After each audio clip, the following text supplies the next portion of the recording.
Wade Collier was 38 years old, and until the morning a FedEx envelope landed on his desk, he thought the worst of it was behind him.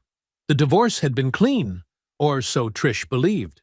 She'd walked away with the joint account, the condo, and the absolute certainty that she had outgrown him, that she had traded up.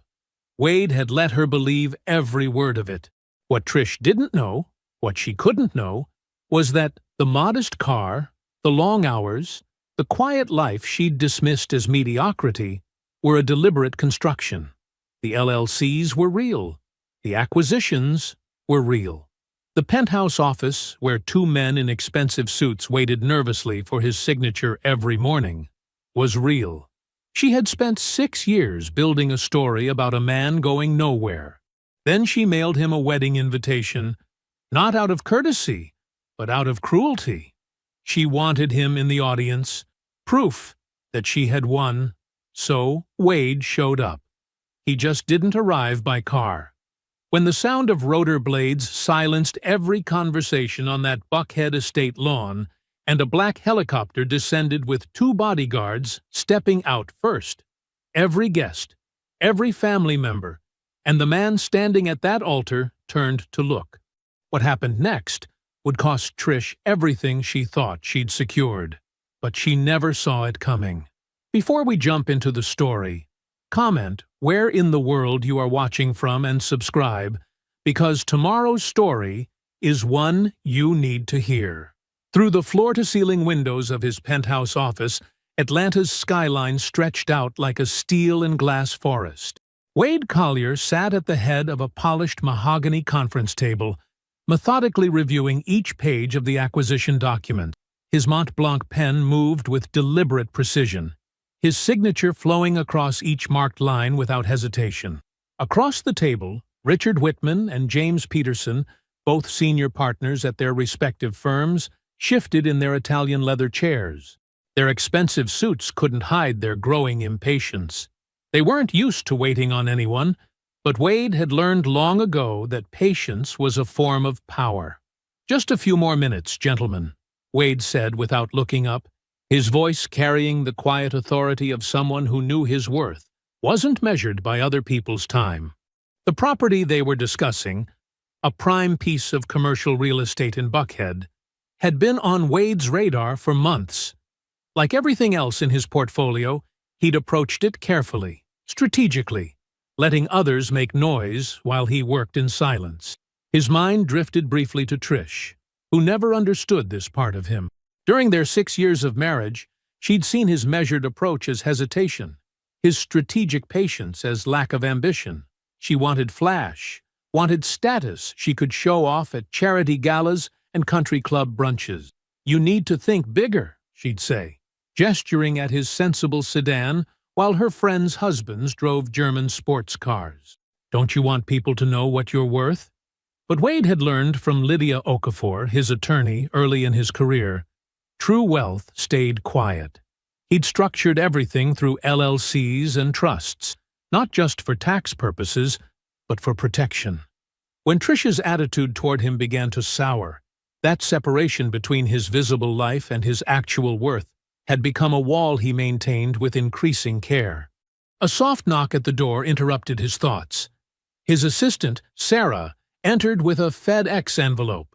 "I'm sorry to interrupt, Mr. Collier, but this was marked urgent." Wade nodded, taking the envelope. "Thank you, Sarah.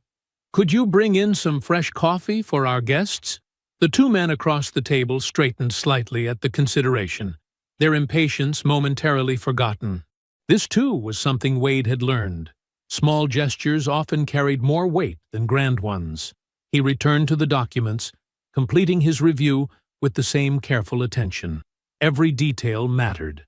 That was something Trish never grasped. She saw his late nights at the office as evidence of a man struggling to keep up. In reality, he was building an empire, piece by quiet piece. "Everything appears to be in order," Wade said finally, sliding the signed papers across the table. "Sarah will make copies for everyone. I appreciate your patience with my review process." The men practically sagged with relief, gathering their briefcases. Wade stood, shook their hands with firm courtesy, and walked them to the door. As soon as they left, he returned to his desk, picking up the FedEx envelope.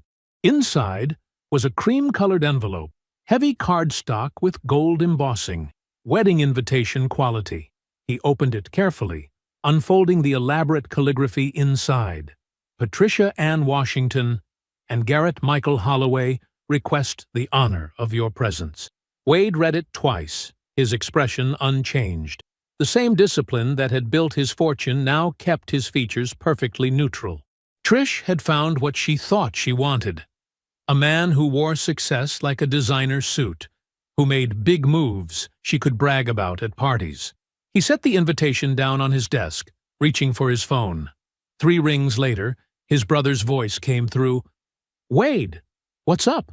She invited me to the wedding." A long pause on the other end. Then Jerome's voice, incredulous. "She did what?" Wade looked out at the Atlanta skyline. His skyline, though Trish never knew it. "I'm going." The silence that followed was heavy with understanding.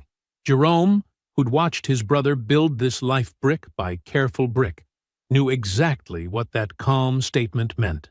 The silence on the phone stretched for another moment before Jerome's voice erupted again. "You cannot be serious. After everything she did? After how she talked about you? She's got some nerve sending you that invitation." Wade leaned back in his chair, phone to his ear, watching the late afternoon sun glint off the buildings outside. "She's not inviting me to be nice, Jerome. This is her victory lap." "What do you mean?" "Think about it," Wade said, his voice remaining measured. "She wants me there to prove her point, to show everyone she traded up." The struggling ex-husband watching from the crowd while she marries the successful real estate broker.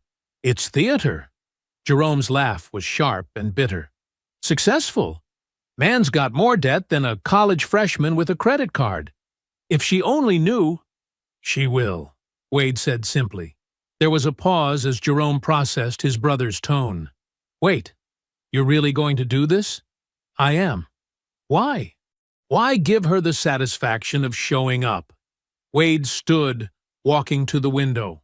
Below, Atlanta's streets were filling with evening traffic, people heading home from their offices. "Because I have nothing to be ashamed of. Never did.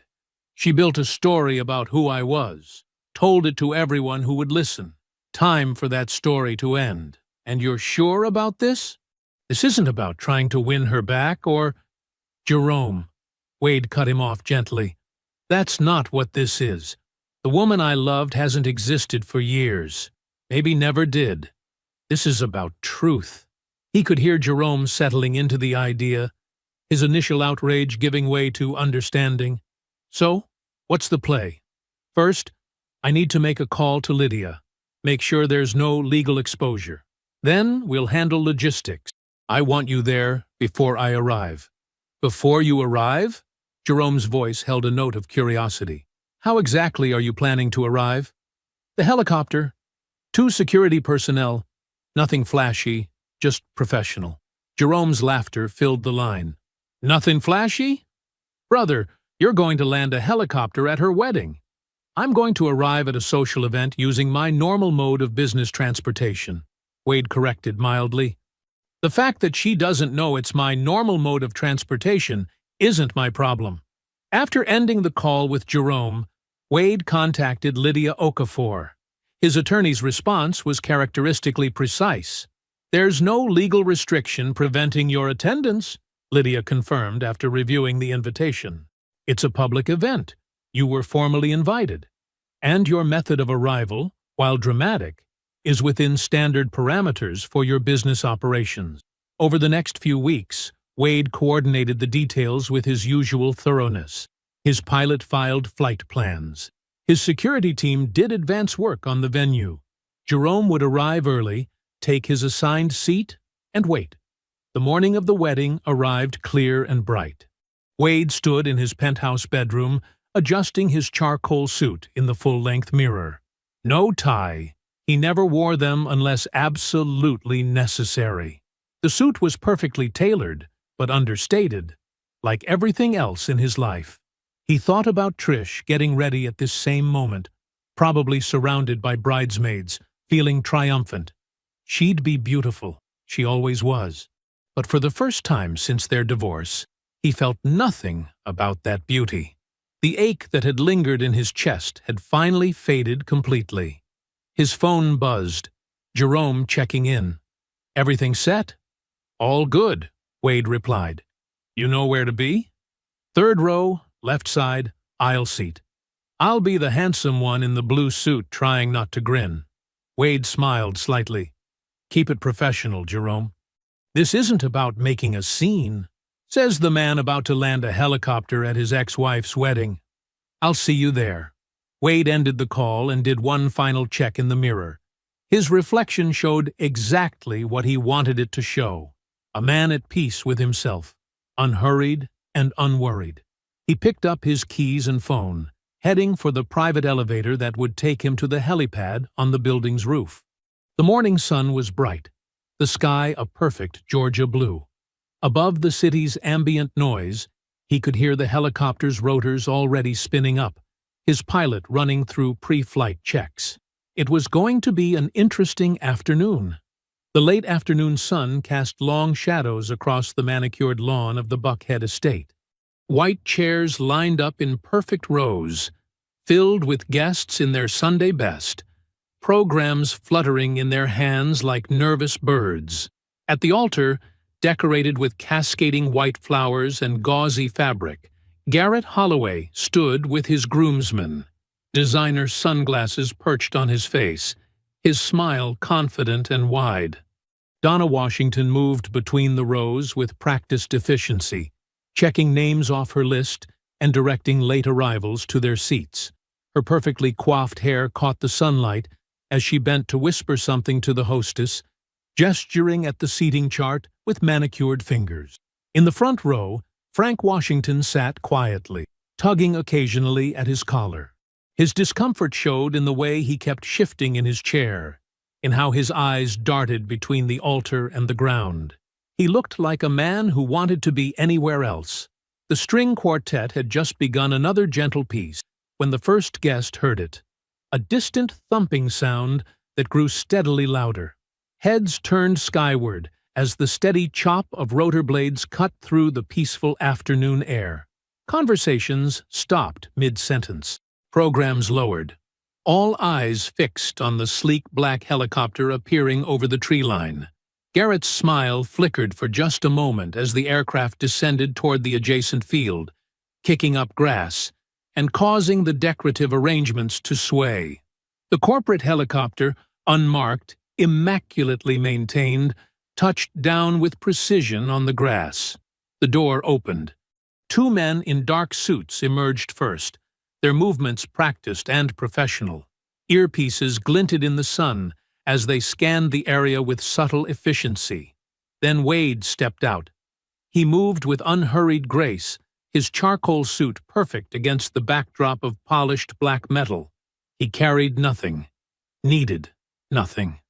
The bodyguards fell into position as he walked toward the ceremony space, their presence both obvious and unobtrusive. Whispers rippled through the crowd. Phones appeared in hands. Garrett's groomsmen exchanged glances. Wade found his seat near the back, settling in with quiet dignity, as if arriving by helicopter was the most natural thing in the world. Jerome, already in position in his blue suit, gave his brother a slight nod. No words were needed. Frank Washington turned in his seat, his eyes finding Wade's. Something passed between them in that moment. Recognition, understanding, respect. Wade nodded once. Frank held his gaze for a long moment before returning the gesture with a gravity that spoke volumes.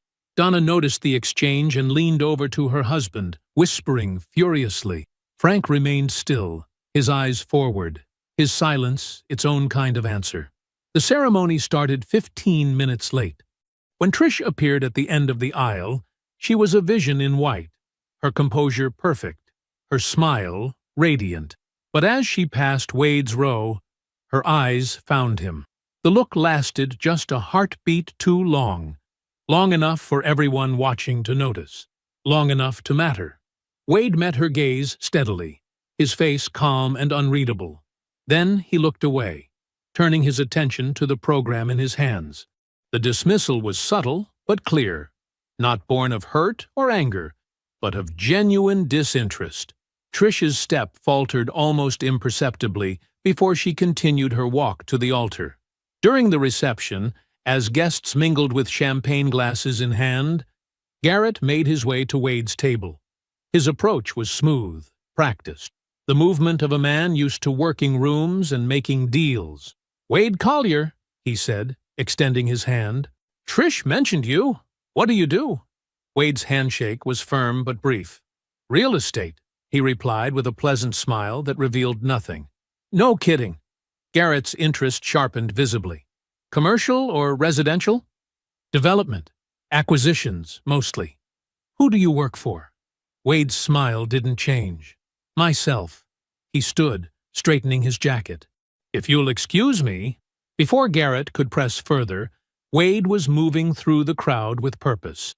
He stopped at Frank Washington's table. The older man stood immediately, taking Wade's hand in both of his. "She made a mistake, son," Frank said quietly, his voice heavy with meaning. Wade's response was simple. "I know." He left before the servers brought out the first course, his security team falling into step beside him.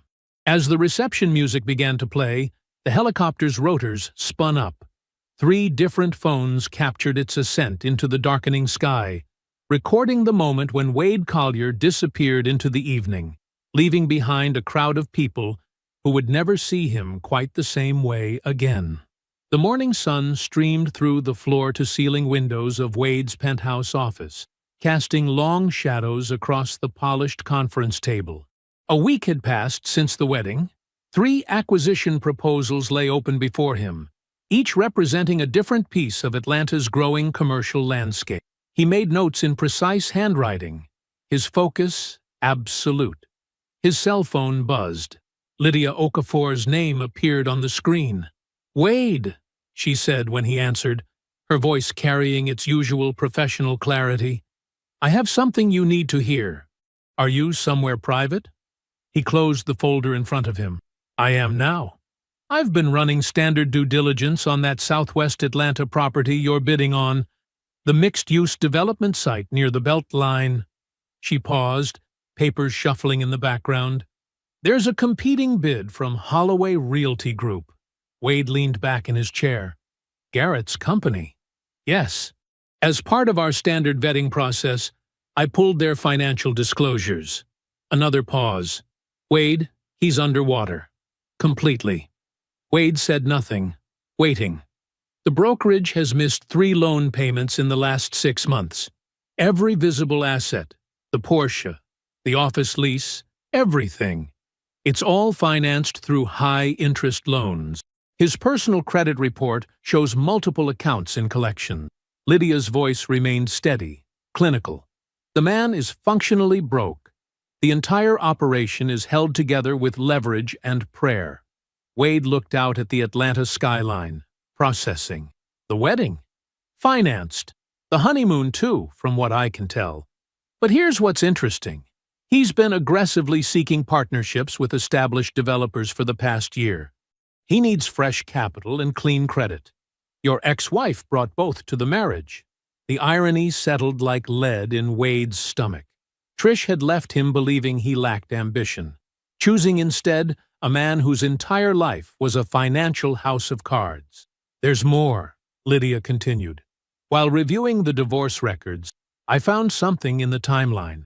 Your ex-wife's attorney filed a declaration about marital assets 3 weeks before she told you she wanted to end the marriage. The retainer was paid a week before that."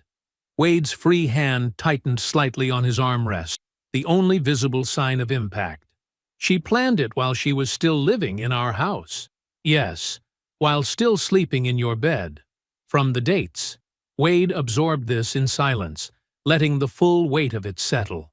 Not just the betrayal itself, but the calculated nature. The methodical dismantling of their life together had begun weeks before she'd looked him in the eye and said it was over. "Thank you, Lydia," he said finally. "Send me everything you have." "Already done. It's in your secure folder." A brief hesitation. "Wade, I'm sorry." "Don't be.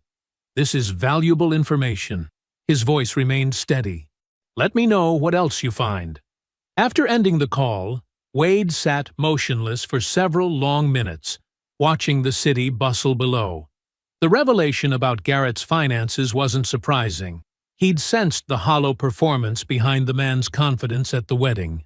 But the timeline of Trish's exit, that landed differently. He worked through the rest of the afternoon with mechanical precision, signing documents and taking calls as if nothing had changed. But as the sun began to set, he gathered his things and headed to his car. The drive to Jerome's house took 30 minutes in evening traffic. His brother opened the door before Wade could knock, one look at his face telling him everything he needed to know. "Come in," Jerome said, leading him to the kitchen. He pulled 2 glasses from a cabinet and reached for the good bourbon he kept on the top shelf. "What happened?" Wade sat at the counter and laid out everything Lydia had told him, his voice maintaining its usual measured calm. Jerome's reaction was anything but measured. "She was planning to leave while still living in your house?" Jerome paced the kitchen, his anger visible in every movement. "And this joker she married is broke?" "Actually broke. Structurally broke," Wade corrected, taking a slow sip of bourbon. "There's a difference. Man, I don't care what kind of broke it is." Jerome stopped pacing to stare at his brother. "How are you so calm right now?" Wade set his glass down carefully. "Because anger doesn't serve any purpose here. Information does." The Sunday morning sun filtered through Beverly Collier's kitchen windows, warming the worn wooden table where she and Wade had shared countless conversations over coffee. The familiar aroma of her preferred dark roast blend filled the air, a constant through all the years and changes. Wade sat across from his mother, his hands wrapped around a steaming mug. Beverly moved with her usual precise grace, setting out cream and sugar, though she knew Wade took his coffee black. Some habits of motherhood never changed, but something was different this morning. Beverly's usual warmth felt measured, contained. She hadn't asked about work or commented on the latest neighborhood gossip. Instead, she watched Wade with careful eyes as he sipped his coffee. "The helicopter story has been making rounds," she said finally, her voice neutral. "Margaret called yesterday." Wade nodded. Margaret was one of Beverly's oldest friends, part of their church circle for over 20 years. She'd attended his wedding to Trish. "She had something she thought I should see." Beverly reached into the drawer beside her chair and removed a folded piece of paper.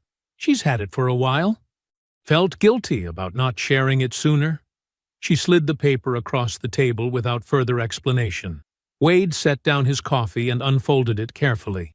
The paper was a printed screenshot of a Facebook message, dated 4 years into his marriage to Trish, 2 years before she filed for divorce. His eyes moved across the words methodically. "I don't know how much longer I can keep pretending everything's fine. Wade is... He's the type of man who'll be a warehouse supervisor at 50, satisfied with nothing, going nowhere, content to be ordinary. I look at him sometimes, and all I see is limited dreams, limited vision. I'm only staying because divorce feels like failure, and I'm not ready to admit I made a mistake. But watching him be so satisfied with mediocrity is slowly killing me." The message was sent to Margaret, who had apparently carried it silently all these years until the helicopter landing shook something loose in her conscience. Wade read it once more, his expression unchanging.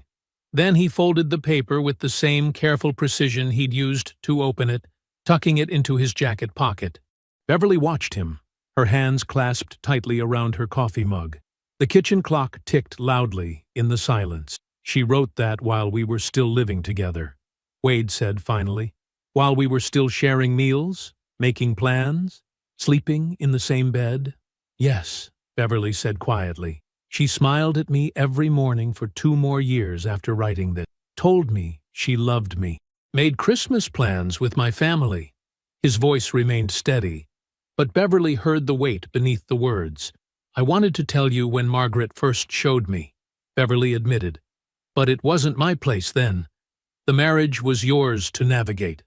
Wade nodded, understanding. His mother had always respected boundaries, even when it cost her to do so. "Are you all right?"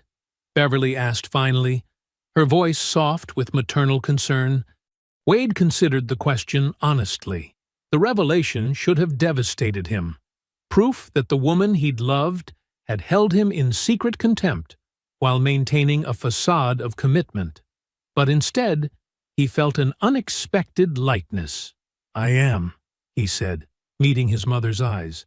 "For the first time since she left, I actually am." "Why?"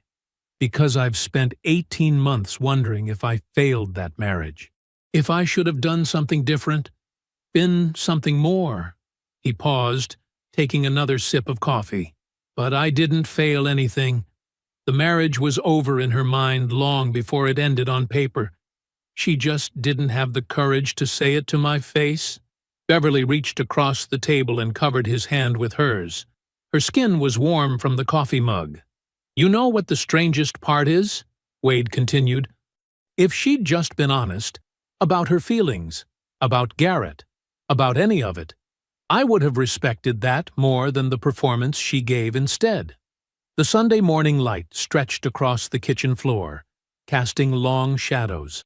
In Beverly's garden outside, birds visited the feeder she'd maintained for 20 years, their movements quick and purposeful. "You're a good man, Wade," Beverly said finally.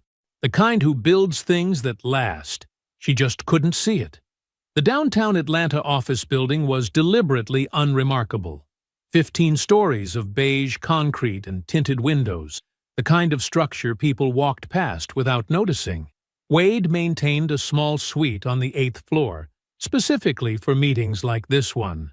His phone buzzed with a message from Lydia. "Holloway confirmed for 2 p.m. "Are you sure about this?" Wade texted back a simple, "Yes," and straightened his navy button down.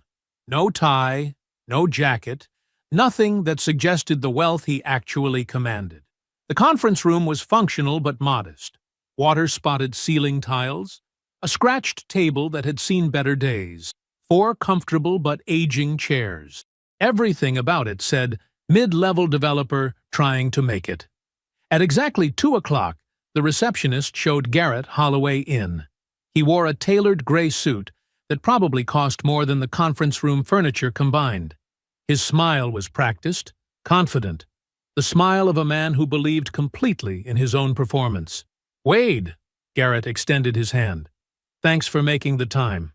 I have to admit, I was surprised when Marcus mentioned you might be interested in talking about the Southwest Atlanta project."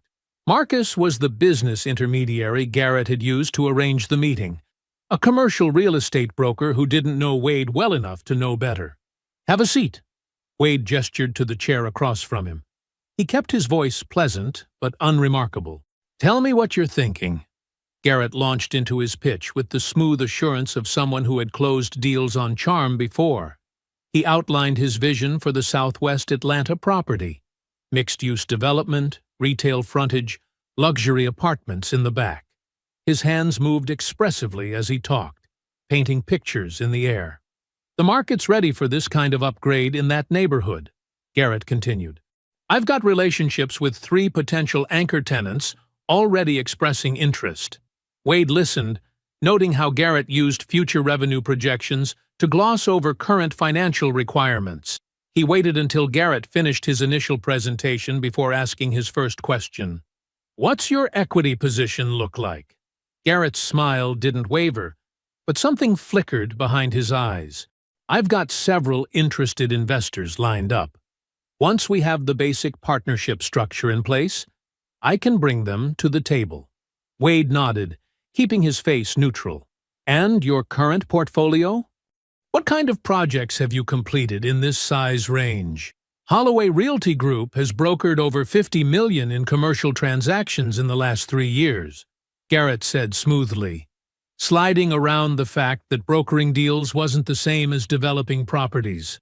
Wade let the answer hang in the air for a moment, before asking his final question. Why this property specifically? Something in his tone made Garrett pause. The broker studied Wade's face more carefully, perhaps sensing for the first time that the unassuming man across the table was asking more precise questions than he'd initially realized. Location and timing. Garrett recovered quickly. The area's undervalued, but that's changing fast. Getting in now with the right vision could transform the whole neighborhood. Wade nodded again, his expression pleasant and unrevealing. I appreciate you laying all this out. Let me review everything, and I'll have my team circle back next week. Excellent. Garrett stood, straightening his perfect suit. I look forward to exploring this partnership further. I think we could do something special here. Wade walked him to the reception area, shook his hand with exactly the right amount of professional warmth, and waited until the elevator doors closed behind him. Then he pulled out his phone and called Lydia. Pull everything, he said without preamble. Every loan, every lien, every debt instrument associated with Holloway Realty Group. I want to know exactly what he owes and to whom. And I want to know who's holding those notes right now. Already started, Lydia replied. Give me a week to get the full picture. 1 week, Wade agreed. And Lydia, be thorough. He ended the call and walked back into the conference room, looking out over the Atlanta skyline through the smudged windows. A brief, rare smile crossed his face as he thought about Garrett's performance. All that confidence, all that charm, and not a single solid number in the entire presentation. The smile wasn't about revenge. It was about clarity, about watching someone try to sell you a story they didn't realize you could already read straight through. The morning sun filled Wade's penthouse office, casting long shadows across the polished conference table where Lydia Okafor spread out her findings. She moved with the precise efficiency of someone who had spent 2 decades protecting wealthy clients' interests, laying out document after document in organized sections. The debt structure is exactly what we suspected, Lydia began, her voice matter-of-fact. Holloway Realty Group has 3 outstanding commercial loans totaling just over $2 million. They've missed payments on 2 of them. The Porsche is 3 months behind on lease payments. The office lease has late fees dating back 6 months. Wade nodded, scanning the documents with practiced ease. Nothing surprising there, just confirmation of what they'd already pieced together about Garrett's financial house of cards. But that's not why I came in person, Lydia continued, her tone shifting slightly. She pulled a single document from a separate folder.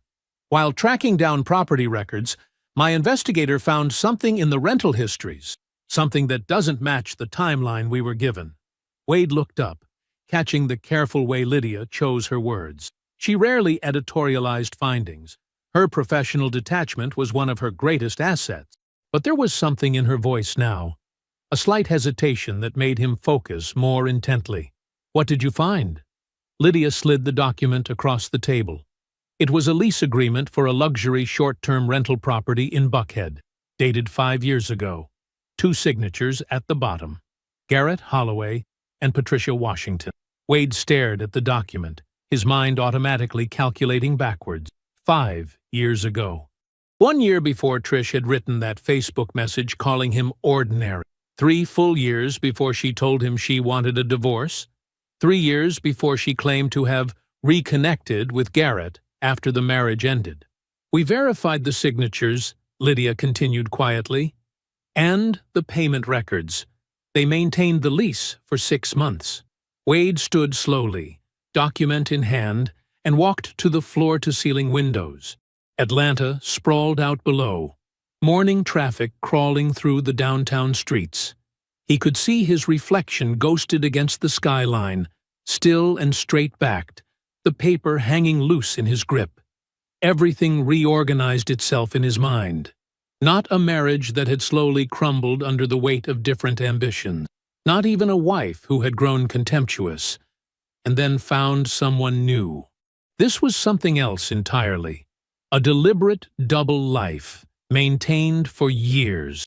Every complaint about his lack of ambition, every dismissive comment about his potential, every argument about their future. It had all been carefully constructed cover for a choice she had already made. She hadn't just lied to him. She had lied to everyone. To Frank, who had always liked Wade. To Donna, who had believed her daughter deserved better. To their entire social circle. She had built an entire false narrative about Wade's inadequacies to justify an exit she had planned years in advance. The silence in the office stretched out. Lydia waited, understanding that some revelations required space to land fully.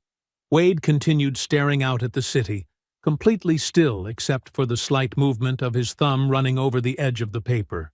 Finally, he turned back to Lydia. "Thank you for bringing this to me directly." She nodded, gathering her materials with practiced efficiency. "Do you want me to prepare any kind of formal response?" "Not yet," Wade said quietly. "Give me 24 hours. After Lydia left, Wade sat in one of the leather chairs by the window, still holding the lease document. The morning sun had climbed higher, warming the glass. He reached for his phone and called Jerome. "Yeah?" Jerome answered on the first ring. "Can you come to the office?" Wade's voice was steady, but Jerome would know something was wrong. "On my way. What happened? I'll show you when you get here." 30 minutes later, Jerome stood at the window next to Wade. The document crumpled slightly where he had gripped it too hard while reading. "What do you want to do?" Wade's reflection in the glass was perfectly composed. "Two things. I want her parents to know the truth, and I want Garrett out of my market. In that order?" "In that order." The morning air was crisp as Wade pulled into the parking lot of the Silver Skillet, an old Atlanta diner that had been serving breakfast since the 1950s. The neon sign flickered dimly against the pale morning light, and through the window he could already see Frank Washington seated in a corner booth, a cup of coffee steaming in front of him. Wade had chosen this place deliberately. Neutral ground, quiet enough for conversation, but public enough to keep everything civilized. He gathered the manila envelope from his passenger seat and walked inside, the bell above the door announcing his arrival with a gentle chime. Frank stood as Wade approached, extending his hand. His grip was firm, but there was something tentative in his eyes, like a man bracing himself for news he already suspected was coming. "Thank you for meeting me," Wade said, sliding into the booth. "Been expecting your call, if I'm honest," Frank replied, settling back into his seat. A waitress appeared with a fresh coffee pot, and Wade nodded his thanks as she filled his cup. The morning regulars were scattered around the diner, their quiet conversations and the clink of silverware creating a gentle background hum. Wade took his time, adding cream to his coffee, stirring it slowly. Frank waited, patient in the way fathers learn to be. "I didn't come here to hurt anyone," Wade began, his voice low and steady. "But there are some things you should know. Things that affect your family directly." Frank nodded, his weathered hands wrapped around his coffee cup. "About Trish and Garrett?" "Yes, and about how my marriage to your daughter really ended." Wade opened the manila envelope and laid out two documents on the table between them. "This first one is a filing from Trish's divorce attorney. Look at the date." Frank put on his reading glasses, studying the paper carefully. 3 weeks before she told me she wanted a divorce," Wade finished quietly. "She had the attorney on retainer while we were still sharing a bed, still having Sunday dinners together." Frank's jaw tightened slightly, but he said nothing, reaching for the second document. His hand paused momentarily when he saw the signatures at the bottom of the lease agreement. 5 years ago, Wade said softly. "Not 2 years ago when she said they reconnected after our divorce. 5 years ago, while we were still married." The breakfast crowd continued their conversations around them, unaware of the weight settling over the corner booth. Frank removed his glasses slowly, folding them with deliberate care. "She told us you two had drifted apart," he said finally, his voice heavy with realization. "Said you were checked out, focused on work, emotionally absent. I know what she told you." Wade's voice held no anger, just quiet certainty. "She told a lot of people a lot of things about me, about who I was, what I wanted. where I was going in life. Frank stared at the documents for a long moment, then looked up at Wade. Why are you showing me this? Because you deserve to know what kind of man your daughter actually married, Wade replied. And because you deserve to know that when you sat in that church and watched her marry him, you were watching the end of something that started years before I knew anything was wrong. The waitress appeared again, coffee pot hovering. Both men shook their heads. Does Donna know any of this? Frank asked, though his tone suggested he already knew the answer. Not from me, Wade said. What you do with this information is your business. I'm not here to tell you how to handle your family. Frank nodded slowly, pushing his coffee cup aside. He reached for his wallet, but Wade raised a hand. Please, let me. No. Frank's voice was firm. This one's on me. They stood together, and Frank extended his hand again. This time he held on longer, his grip conveying everything his words couldn't. The bell chimed again as they walked out into the morning sun, now fully risen over Atlanta. Frank paused at his car, looking at Wade one last time. The weight of unspoken understanding passed between them. The truth couldn't be unknown once it was known, and nothing would be the same in the Washington family after today. Wade drove home through the morning traffic, knowing that the carefully constructed narrative Trish had built, the story of a reasonable woman who had simply outgrown an unambitious man, was now crumbling at its foundation, inside the very family she had performed it for most carefully. Wade was reviewing property assessments in his penthouse office when his phone buzzed. Trish's name appeared on the screen. He took a slow breath, then answered. Hello, Trish. My father came to me with some story about dates and documents. Her voice was tightly controlled, but he could hear the strain beneath it. I don't know what you think you're doing. I'm not doing anything, Trish, Wade said calmly. I had a conversation with your father. A conversation? The edge in her voice sharpened. You showed up with paperwork, Wade. With timelines. What exactly are you trying to prove? I'm not trying to prove anything. Your father deserved to know the truth. The truth? She laughed, but it wasn't happy. You show up at my wedding in a helicopter, then ambush my father with ancient history? Is this about making yourself look important now? Trying to show everyone how successful you've become? Wade recognized the old pattern, her attempt to reframe his actions through the lens of inadequacy, to make this about his need for validation rather than her actions. He didn't take the bait. Your father asked me one question that day at the diner, he said quietly. He told me what you'd said about our marriage, that we drifted apart, that I was emotionally absent. He deserved to know that wasn't true. So this is revenge? Her voice rose slightly. You're trying to turn my family against me? No, Trish. This is honesty, something that's been missing from your narrative for a long time. There was a pause on the line. When she spoke again, her tone had shifted. Softer, almost reasonable. Wade, if you're still angry about how things ended, I'm not angry, he interrupted, his voice remaining steady. You spent 6 years deciding I was nothing. You told your friends I'd be a warehouse supervisor at 50, content with mediocrity. You had your attorney on retainer 3 weeks before you told me you wanted a divorce. I let you believe what you wanted about me, because your opinion wasn't going to change what I was building. The silence stretched between them. But here's what you need to know now, Wade continued. Garrett is broke, Trish. Not temporarily. Structurally. The man you traded up to is upside down on everything he owns. I know, because I looked. I know, because I'm now one of his creditors. Her breath caught audibly. What are you talking about? Every asset he claims is leveraged beyond its value. The Porsche, the office lease, the lifestyle you married into, it's all debt-financed. And he's missed multiple payments. You're lying, she whispered, but there was uncertainty in her voice. You know I'm not. Deep down, you've probably suspected something wasn't adding up. I'm not telling you this to hurt you. I'm telling you Because you have a pattern of making life-altering decisions based on false information, and I won't be the reason you go into the next one blind. Why do you even care? The control in her voice was slipping. Because despite everything, I did love you once, and watching you build another life on another fiction isn't something I'm willing to do silently this time. Before she could respond, Wade ended the call.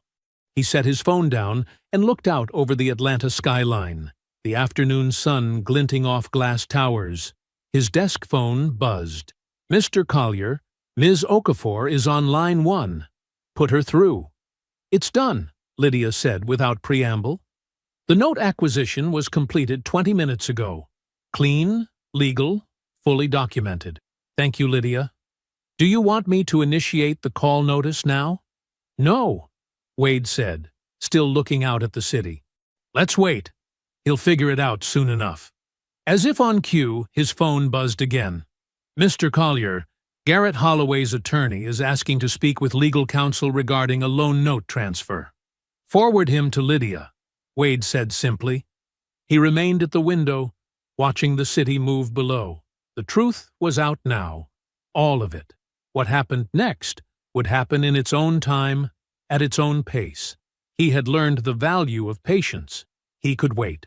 The negotiations moved quickly, with a brutally simple clarity. Garrett's attorney made 3 counteroffers. Lydia rejected each one, citing the clear terms of the note and the documented payment defaults. Within 2 weeks, the reality became unavoidable. Garrett could not cure the default. The commercial division of Holloway Realty Group was liquidated in an orderly but final fashion. The office lease was terminated. Client files were transferred. 3 junior brokers found positions elsewhere. Garrett settled the note by surrendering assets that had been more leverage than substance. The Porsche went back to its primary lender a week later. Wade didn't watch any of it happen directly. He was focused on the Southwest Atlanta Development Project, which broke ground on schedule under clear autumn skies. The first phase of construction began with minimal fanfare. Just Wade, his project managers, and the necessary personnel. No ceremony, no speeches, just work starting the way work should start. The project attracted attention from institutional investors within its first quarter. The numbers were solid, the planning meticulous, the execution precise. A reporter from the Regional Business Journal reached out to Lydia, requesting an interview about the development and its impact on the surrounding community. "You don't have to do it," Lydia said when she called Wade, "but it might be worth considering. The project deserves the coverage." Wade agreed to 1 interview. No photos in the penthouse, no lifestyle angles. Just him on site, hard hat and work boots, talking about the development's goals and community impact. The story ran 3 weeks later. Wade on the cover, plans under his arm, looking directly at the camera with quiet confidence. Jerome had the cover framed immediately. "Mom needs this on her wall," he said, presenting it to Beverly on a Sunday afternoon. She hung it in her living room that same day, centered and visible from her favorite chair. Through the family grapevine, mostly Jerome's wife, who heard it from her cousin, who knew someone at Garrett's old firm, the details emerged in pieces. Garrett had taken a salaried position at Marcus & Bennett Real Estate, a larger brokerage that could absorb his experience while limiting his autonomy. The designer suits were gone, replaced by department store alternatives. The luxury condo had been traded for a modest house in the suburbs. Trish stayed. Whether from pride or practicality, or some combination of both, she remained Mrs. Holloway. The Sunday dinners at her parents' house resumed after a brief interruption, but something had shifted fundamentally in her relationship with Frank. Her father was unfailingly polite, properly attentive, but there was a new distance in his eyes when he looked at her, a careful measuring in his words. She felt it every time they sat at that familiar table, though she never found the courage to name it directly. Wade heard these details peripherally, through Beverly's gentle updates and Jerome's more animated reports. He let the information pass through him without weight. His focus remained on the project, on the daily work of building something substantial and real. The autumn turned to winter. Wade spent more time on site than in the penthouse, working closely with contractors and his project team. Sarah Chen, the project architect, had proven to be exceptionally talented, precise in her work, innovative in her solutions, direct in her communication. They were reviewing modified elevation plans one afternoon, when Wade made a dry observation about the city's permit process. Sarah laughed, a genuine, unguarded sound, and held the moment just a half-beat longer than the comment required. Their eyes met briefly over the blueprints. Wade noticed, driving home that evening, through Atlanta traffic made gentle by early darkness, Wade realized something. He hadn't thought about Trish in weeks. Not about the wedding, not about the helicopter, not about any of it. The revelation was quiet, but complete. He was building something. He had always been building something. The only difference was now he could do it in the open, without hesitation or apology, exactly as he had always intended to. I hope you enjoyed that one. Be sure to like the video and subscribe so you don't miss the next story. I've picked out 2 more for you that I think you'll really like.